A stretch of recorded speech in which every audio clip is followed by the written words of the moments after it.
Are you thinking about getting dreadlocks? Here's 11 things that I wish I knew before getting dreads. This is my second set of dreadlocks. I had my first set for 2 years, so if you want to go check that out, I have a timeline video right here.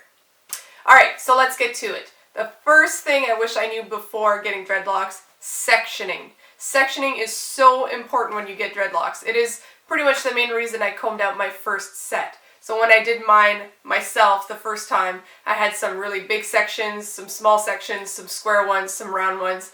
It was really all over the place. At the end of 2 years, they got so heavy that my neck hurt constantly, so I brushed them out.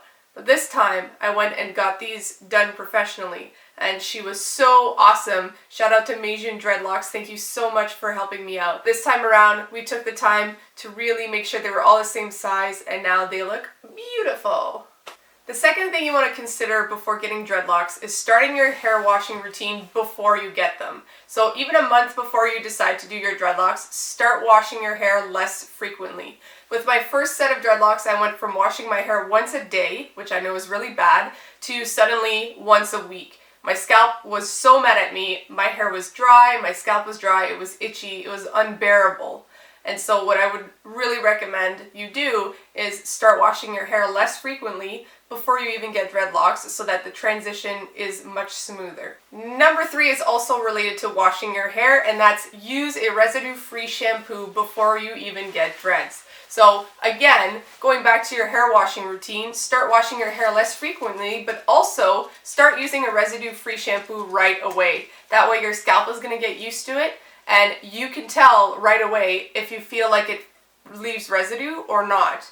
So it's really important to find a shampoo that works for you. My favorite shampoo that I've found so far is Trader Joe's Tea Tree Tingle, and it's kind of ironic because there's no Trader Joe's in Canada. So when my mom went on holiday in the States, she brought me back like 8 bottles, thank you Mom. I use that once a week to wash my dreads. You may find some shampoos that are made specifically for dreadlocks. It depends where you live. If you have hard water, it may differ. If you have soft water, it may differ too. So really take the time to test out your residue-free shampoo before you even get dreads so that you know what works for you. Alright, the fourth thing I wish I knew before getting dreadlocks was the importance of investing in a lint-free towel. And it's actually something I haven't done yet because I'm broke, but if you can get your hands on lint-free towels, it would be amazing for drying your hair because regular towels leave lint in your hair and it's really annoying to have to go and pick them out. So if you get one of those like sporty type material towels, they won't leave any lint in your hair and it will make your life so much easier, and I will buy one when I have the money to buy one. The fifth thing I wish I knew before getting dreadlocks was how important it is to wait to decorate your hair. Like when I got dreadlocks, that was the first thing I wanted to do. I wanted to put beads, I wanted to put strings, but I quickly realized that when your dreads are really young and they're maturing, they kind of just suck up all of the string and the decorations you put in your hair. So you may have noticed I have a few beads in my hair, but every time I wash my hair, I take them out and I make sure to move them around because you don't want to leave one bead in the same spot. Otherwise, it may create a dead spot or like a spot that doesn't dread up properly in the future, and you don't want that in your dreads. If you're going to decorate your hair, make sure you kind of move them around every so often. And if you're going to put string in your hair, just make sure that you don't leave it in for too long. Otherwise, it's just going to dread over it and you're never going to be able to take it out. Number 6 is probably one that affects mostly people who live in cold climates. I never realized at what point Velcro is the enemy when you have dreadlocks. When you put on that winter coat and you bundle up, your dreadlocks will stick to Velcro like Velcro, basically. I mean, you really have to be careful when you put on coats because your hair will get caught, you will rip accidentally, and it will pull out a lot of hair. So make sure you keep an eye out for Velcro. Number 7, people will touch your dreadlocks. It's kind of like when someone's pregnant and strangers from off the street are like, "Oh, your baby!" People come up to me and touch my dreadlocks all the time, and they're really lucky that I don't really have a bubble. But for some of you who prefer not to be touched by strangers, okay, I guess that sounds kind of weird, but if you don't like people coming up to you and touching your hair, then I strongly recommend you don't get dreadlocks, or just kind of develop a system where you keep them away, or like, no, do not touch. People are really curious about this kind of hairstyle, so they're always kind of asking if they can touch, if it's real. So be prepared for people who are getting into your bubble, who want to touch your hair, and who ask a million questions.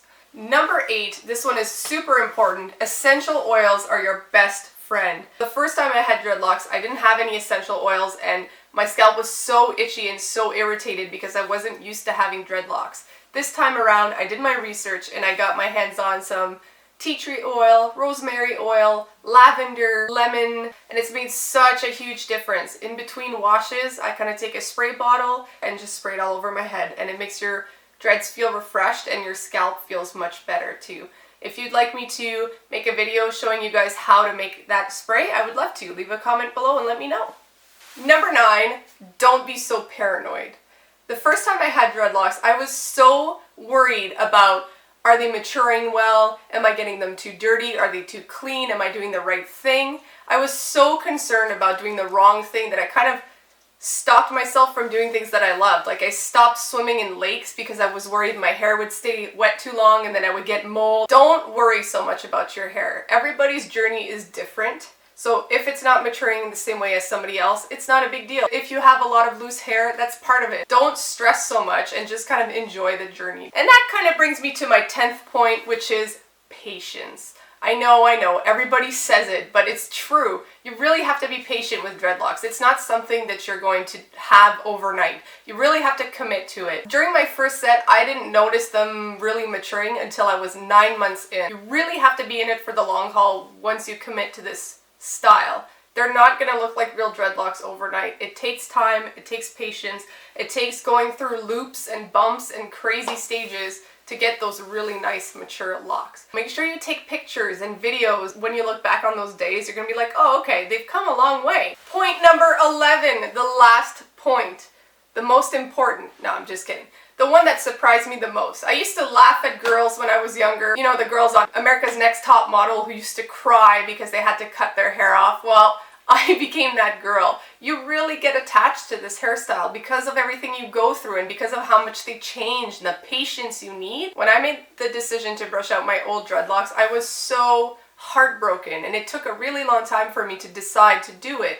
Keep that in mind if you're trying to decide to get dreadlocks. Really think about the commitment of it, because it takes a lot of time, it takes a lot of patience, but it is so worth it in the end. I absolutely love it. So there you have it.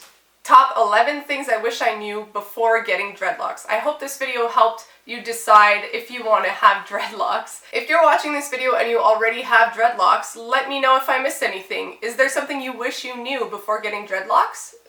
Leave me a comment below, and I'll probably nod and say, yeah, didn't think about that one. I can only come up with 11. I don't know. What do you think, Bear? She loves my dreadlocks. If you liked today's video, please consider hitting the subscribe button. I would like to make more videos like this, but, you know, I'm only going to make them if you guys want it. So, do you want to know more? I don't know. Do you want to know more dreadlock stuff? Do you? Do you want to know more dreadlock stuff?